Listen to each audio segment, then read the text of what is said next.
phản đi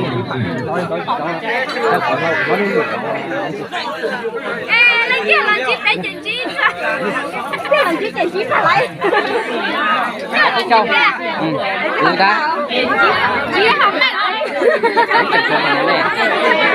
đó sản chi tận chi thành lại sản chi chỉnh lần chi thành lại đứng lò trên nòn ta mà chi đó hậu còn ta chặt cơ không khỏi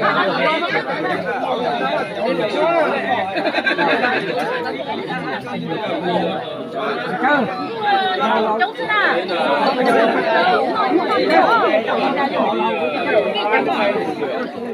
là bắt tao đâu ta biết học nào chị đã cắt đầu đuôi giờ của hầu nhanh cứ lần chỉ chạy xuống trong à chỉ chạy nhớ là của lò đấy lò của việc khứ nha chị này kiểu nhau chị cho bắt đầu xếp chỉ bắt đầu xếp nào nữa nhất là bé trong cái chỉ bé mà dạng bé chỉ có trong xe chỗ này bỏ rong chạy lái xí mà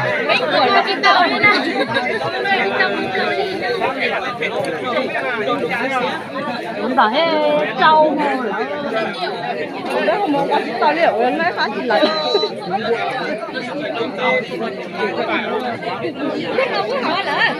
để chúng ăn chuyện hết là chúng ăn chuyện nha nó sao đó cho chị bé chúng nó dùng rồi tao lên một cái cái lông tê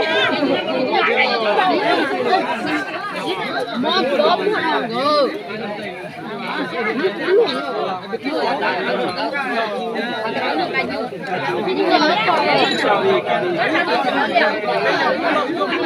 là này là không tem nữa là không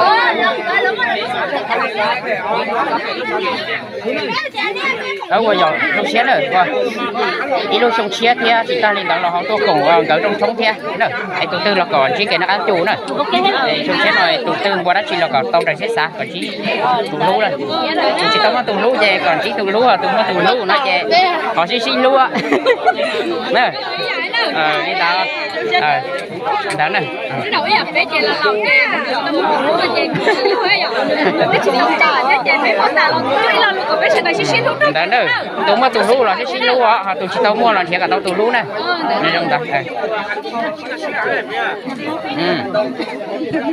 này cho nó mà lan ra chỉnh cả lia của lá thịt của chị trong gì đó nè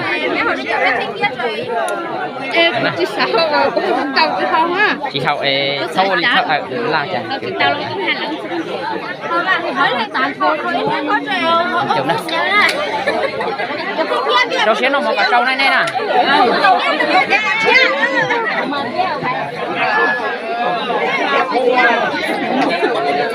thôi ba sai nè này cái này giờ chị không biết cái nào này giờ còn đây có chợ nào như thế nào chứ không là chị không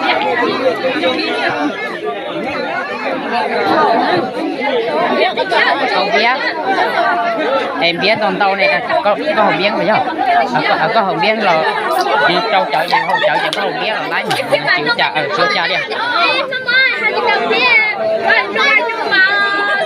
ở tôi này tí nè hầu chợ rồi nè hầu biếng à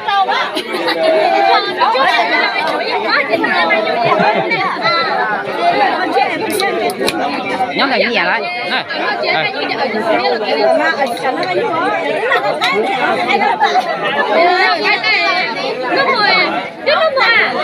mà phải tổng chuyện rồi trả lệ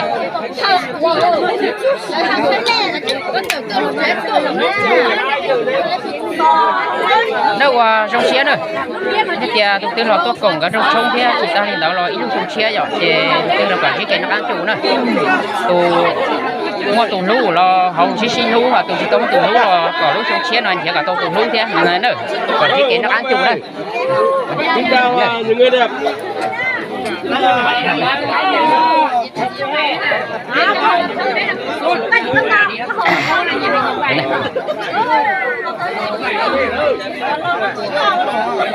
Nãy cho nó nhóc không nó là tua ở cái phiên bay đó phiên bay cho tỷ của nên di cử nhỏ nó cho mấy tỷ nên mấy tôi cử nhỏ cử dọ nếu như ít tu không vui thế mà bây giờ người ít tu câu dùng xe rồi sử dụng con điện trên là của chế sản đảo thả cho dùng bên điện xe đi cũng xài bây giờ dùng xe rồi xin chi là chỉ nhận tích cho xe rồi xe sắp lại nè đây cả chín nó nữa ô chặt từ chỗ đó nói to chị tao đi chị lấy đi ô là na chị lấy chị tao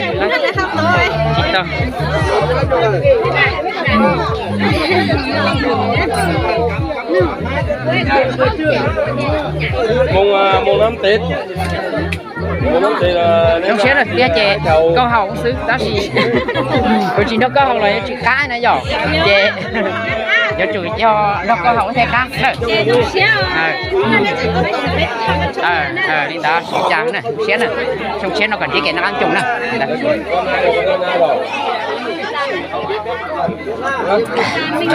đây cả chị nó còn trâu á nè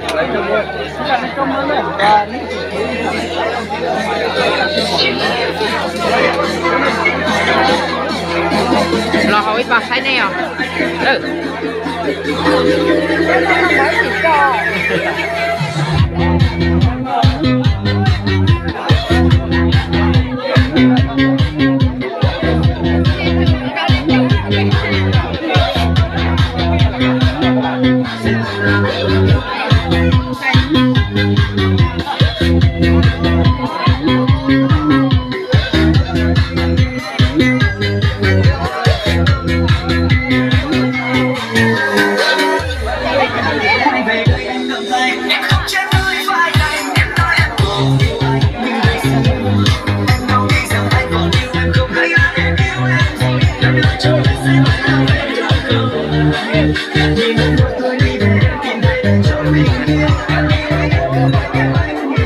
trong xe đó rồi tôi cổng trong sông thế chúng ta lấy tao rồi lúc trong xe còn xe cái nó cá chủ đó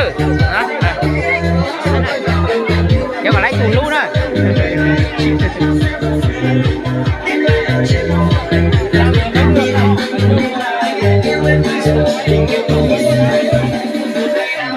ô hậu tàu chợ nó mà tí giờ lấy vào thế này giờ có thùng thay đâu thành ló đó đông hay ngang thành ló mà núi hậu chợ tổ chè thâu thâu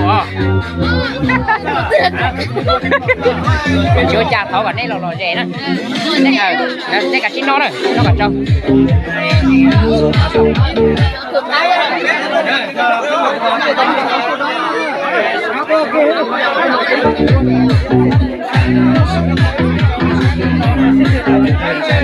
Rồi cái à, thôi bà chở nhanh đi. Anh giờ ta cá gì từ nó. Được quá. Lan dọc cá để đâu rồi? Rất rộng và cô cho và cô quay video mà. Chịu trả đi. Tôi chứ mà xin trí thoại đây nè. Cho nè, để đâu? Dọc cá rồi. Tôi xin trí ở đây. Bây giờ có biết ra đây cái tôi tiếp tục nói rồi. Nhớ đâu? Trời. Đâu chở ra của hỏi bà sai đi.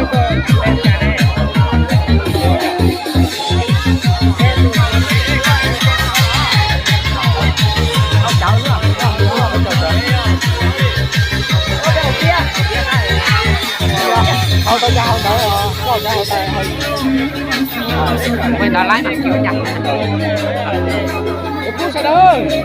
Có lò cái người của xem cái đâu. Đâu. Nó có chế kể nó khá chủ đâu. Trong xe nó và tụi tôi chỉ tông qua tụi lú là nhé cả tông tụi lú họ mua lò cho xin lú hết đâu. Ở đâu? Chết đâu. Chết đâu.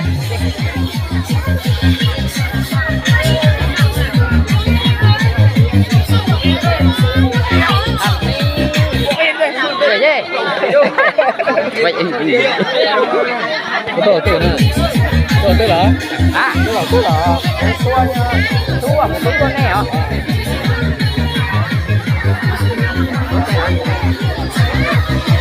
thế này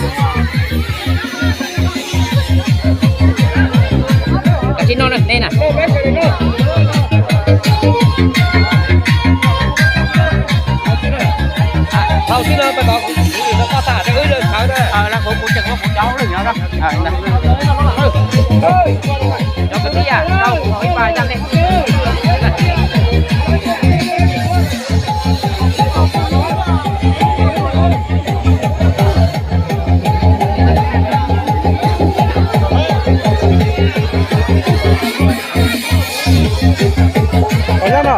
à hậu gian nè Dân lên rùa. à Dân lên rùa. anh lùa gì nó Dân lên rùa. lùa Bắt chịu rồi. đi không mặc à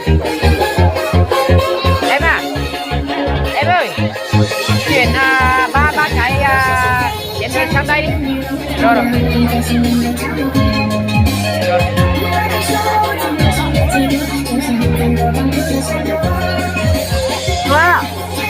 Đó đây.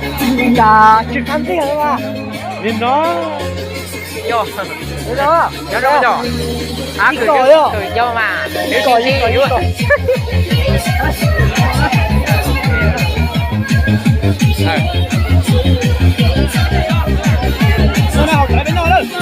cả chưa cả chi này sợ rồi cả chi nó rồi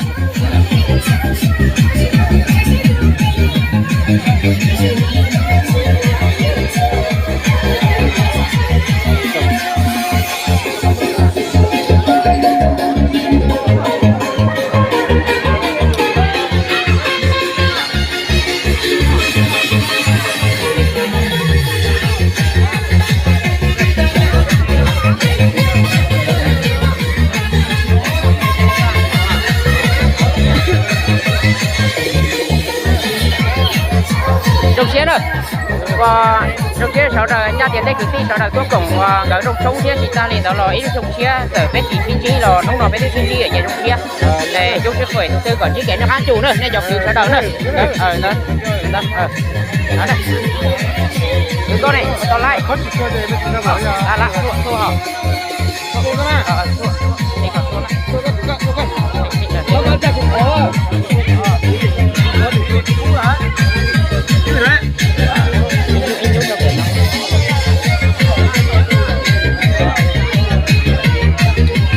Đó của chú à. ở nhau rồi chết rồi nó đây còn chiếc kia nó khá chủ rồi đầu tư chỉ tông có tù lưu rồi thì phải tông tù lưu không có tù lưu là những cái lưu nó trồng chia nó đầu tư còn chiếc kia khá chủ anh còn đâu để lên xá rồi ở đây thấy đây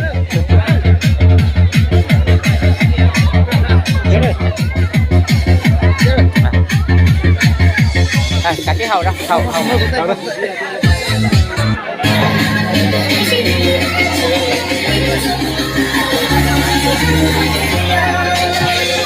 đây cả chín nó rồi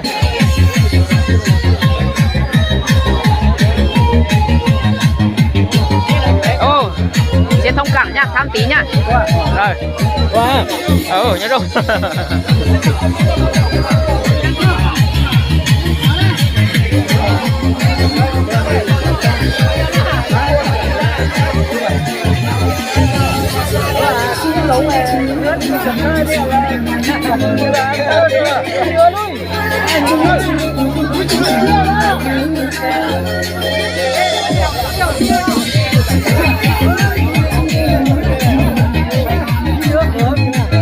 nha xem hết nha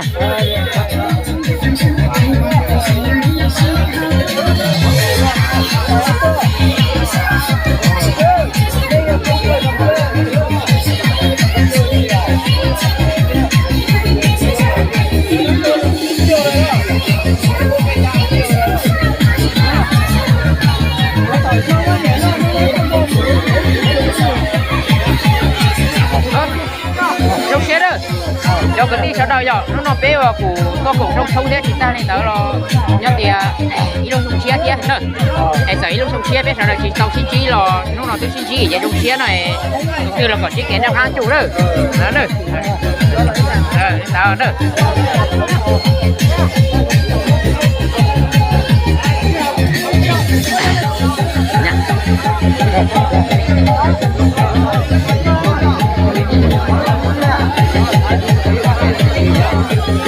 nha anh nhớ cười tự nhiên nha đấy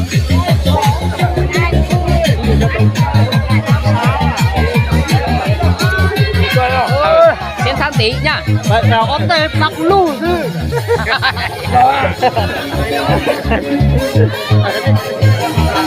Đâu cụ hầu ít bạn đi. Ô, về chứ chú.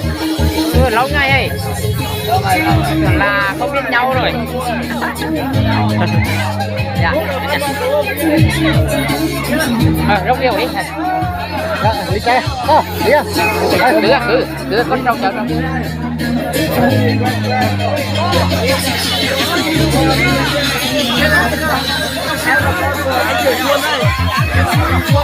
Cuốn ở sát đó. Quên chỉ hai đó. Cuốn tài khi nào đi phải trả.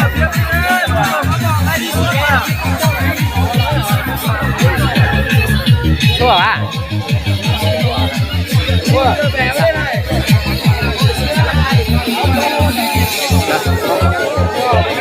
Đủ cả rồi chứ. Rồi. Trong xía rồi.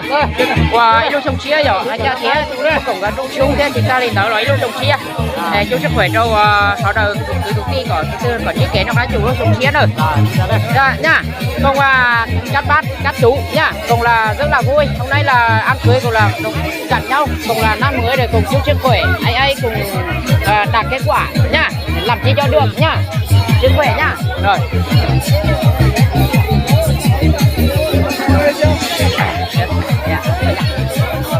Dạ, dạ. Dạ, kia.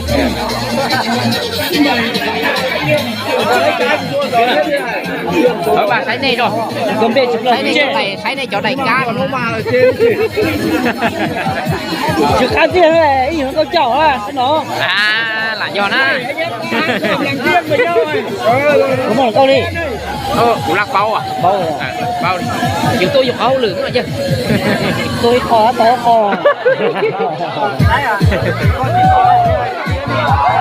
Đâu rồi? Ô, học bia ơ, bé chủ học bia này, mới biết có học chủ bia. Là bé hỗ trợ rồi.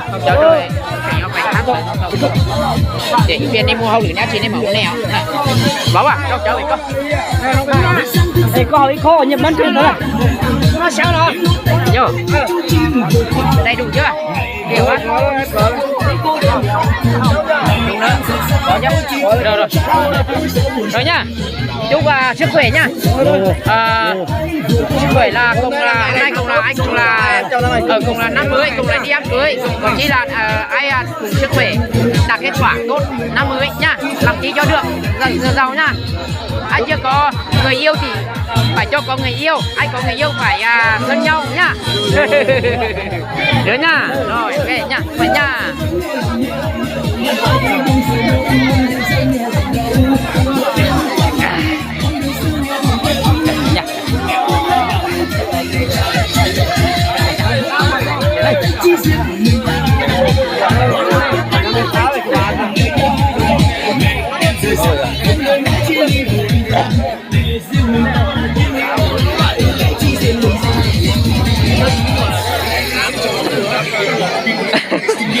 Ôi, nhớ không ạ? Quay video cho phát trực tiếp thôi. Không phát mà. Quay gì đi các bạn. Phải phát. Cái đi là mình chỉ quay là để mình diễn thôi, không phải quay. Cho phát trực tiếp không? Lo đi nha.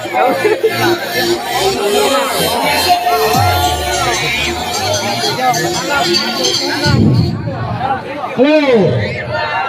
Hai đứa đi cha cha nào ơi, nó mau cả là chơi là chơi bé chỉ hồng tơ nó không ơi, nó chơi bé nào máu nữa, vài nó nhớ tới nữa đó mà là cái khẩu rồi, nó bay hơn cái lâu rồi đó,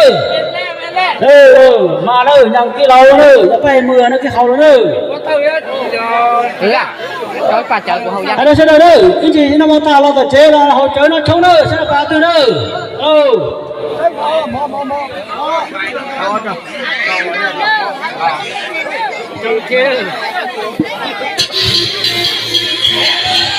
Hello.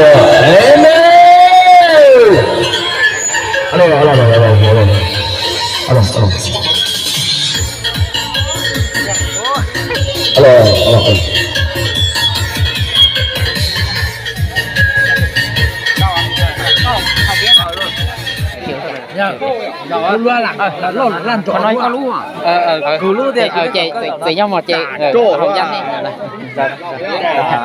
tà chỗ nà có lúc mà tà tà chỗ giờ đó cứ còn lấy đủ chưa nhiều quá tà chỗ tại cú này cho nên chỉ kết nối ra nơi trong xếp rồi cháu cứ đi sợ đời rồi anh ra tiếng nói với tôi cổng cứ trong chung kia chỉ ta lên đó là ít lúc xong chia bây giờ chỉ xin chỉ lấy hỏi có để có cháu kê rồi anh ra tiền lúc nào với tôi xin bỏ để trong xếp nữa chú trong phải đầu tư thì còn lúc trong xếp tôi còn chỉ kể nó cá chủ nữa nó chỉ có tôi trong xếp sáng thôi chỉ kể nó cá chủ nữa anh ta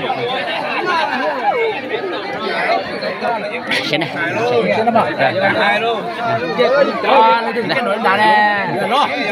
giá lúc ổ cam rồi đúng không? nhạc phải nhạc cắm rồi cắm rồi tao tới rồi luôn hầu dây chỉ do hụt ở trong đêm mới cho chúng tôi tiền mà ơi đó này hiện đây cái tiền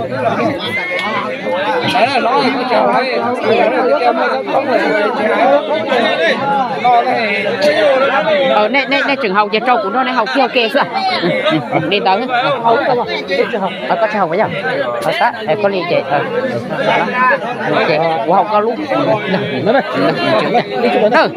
cháu cứ đi sao đâu nữa nhà tiền trong xe tôi cũng cứ có trong sông kia chỉ ta lên đó là yếu trong xe bé thì cứ đi sợ chỉ lấy rồi trong kề chỉ xin chi là lúc nào bé xin chi ở trong xe nè sau đó còn chiếc kề nó cá chu từ qua đó chỉ có tàu đến sáng thôi đó nè nó nhá này nhá đúng không sao rất không anh tôi lần này nói cho chú cả lịch tích trái lịch tích là có hậu mà nó có chỉ trả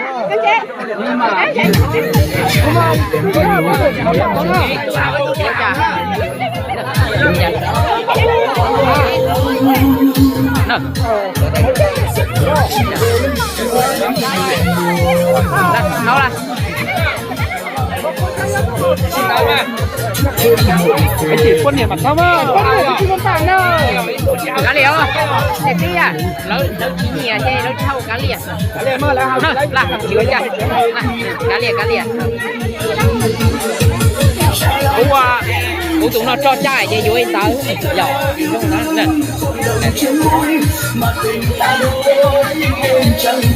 lo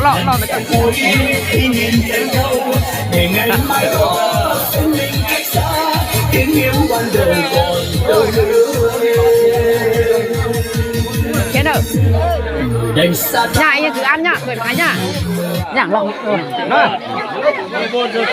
ơi vô hỏi bà chăn nè chị tôi lấy hỏi có chỗ kia kia vô có chỗ kia ai mới đẹp trai rồi ai mới đẹp trai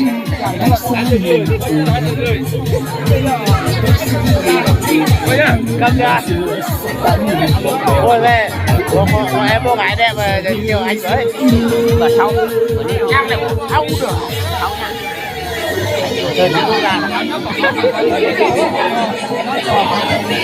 à có câu có chợ được của hậu danh này vô hả này dịp trước quay lục ở đây đâu không bơi à biết là 20 mình biết mà con này nó ăn cơm mà đi thầy bu xếp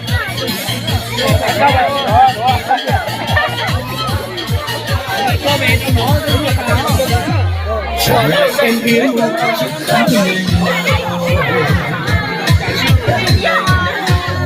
bên nhau ấm tràn đầy em yêu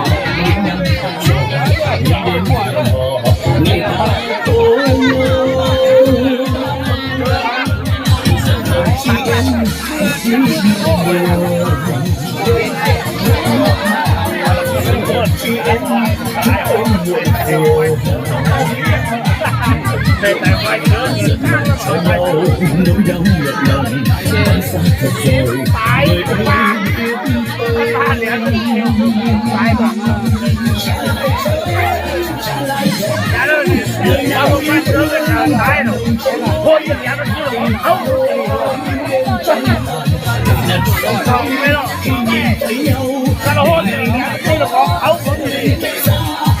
Không chưa?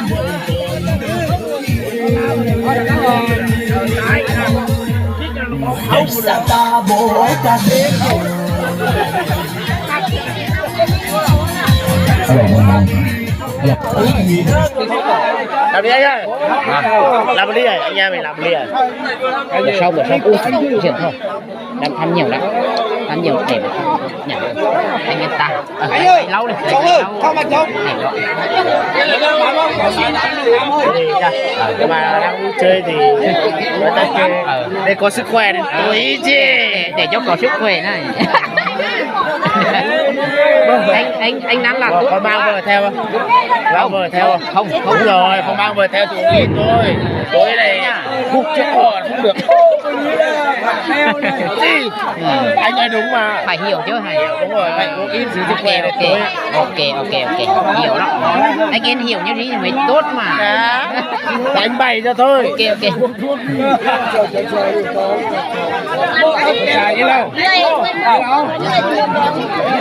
Chỉ bay cái này nó cái lầu tùng chảy chỉ là nó là tôi chơi nó ấm nha.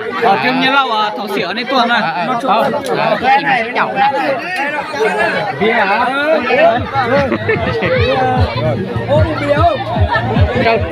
trâu lại mà trâu lại của hội bài dân của này luôn á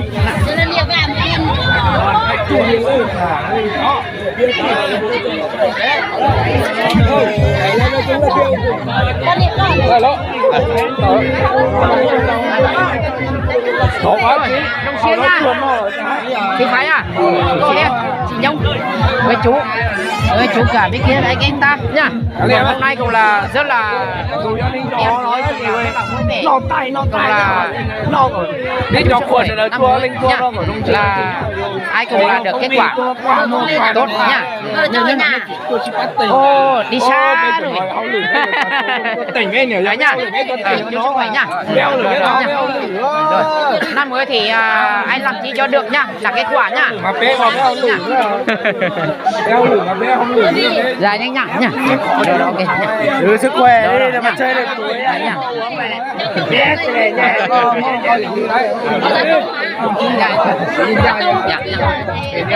có tí bé mong đã lo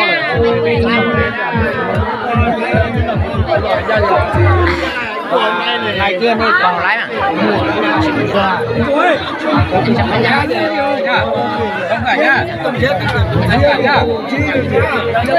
anh của giật chết của mưa giật chết rồi nào không có chim không nha muốn đi thì có thể là sức khỏe anh em là ăn thoải mái nhá thành cân cầu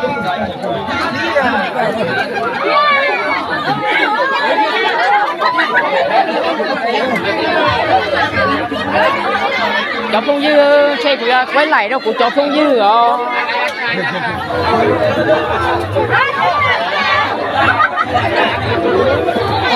em à cả chào thăm mà chị nè nó đi nó chia nó là chị nó ai chào của lúc em mà của lúc trong tổ chức phổ này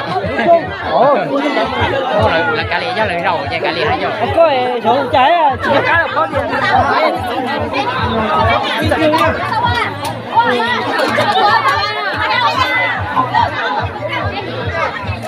hỏi bà chào xe đi nữa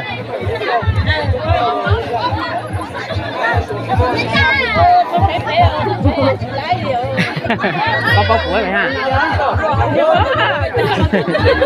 thử tiếc vào phỏ cỏ nữa mà phỏ sáu tông nữa là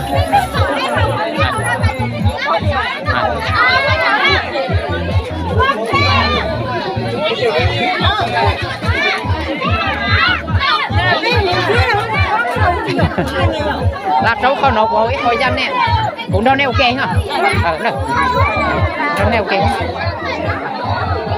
bây giờ chỉ đi cả đời chỉ đâu vậy nó về nó có học bốc đó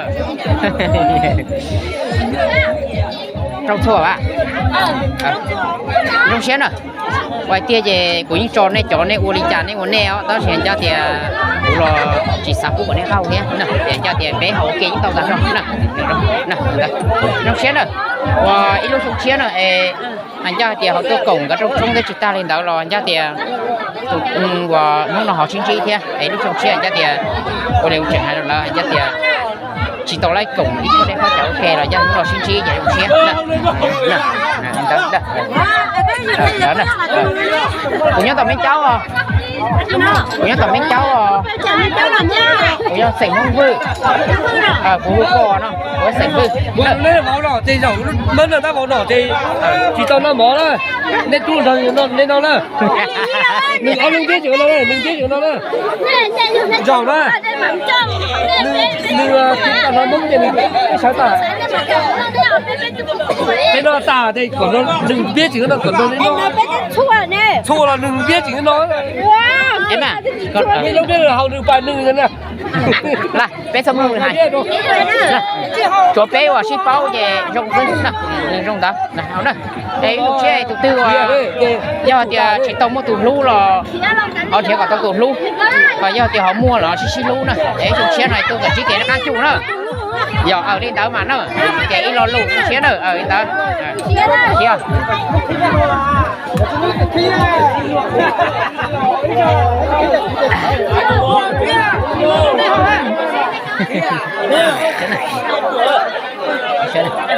em mà chúng ta có coi nhóc có tư này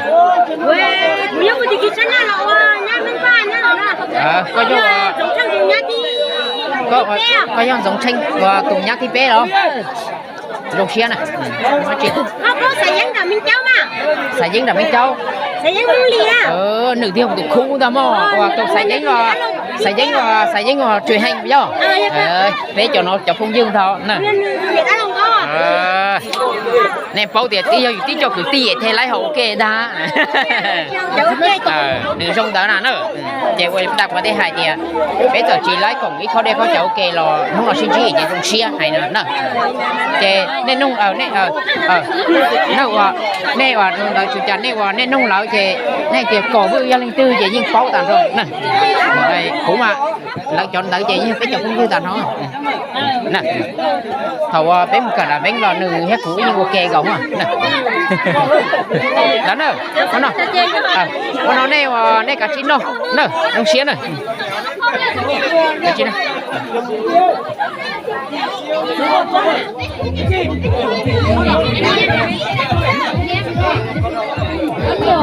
giờ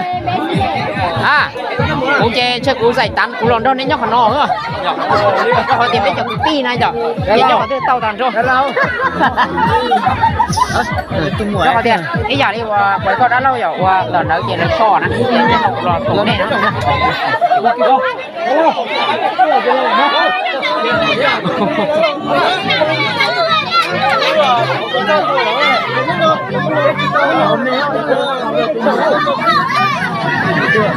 rồi giờ cái sau mà nung mà nha không xí nữa nó xả chán nữa cái cầu là tháo là rồi á là cú là cục teo là cục teo là đôi nhóc là rồi cái gì vậy chú ai rồi gì á nó là rộng đâu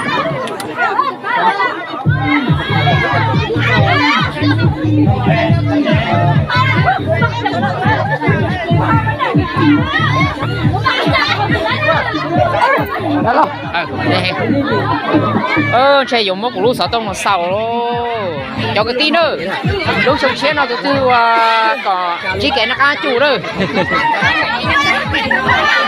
đó là bạn đúng hả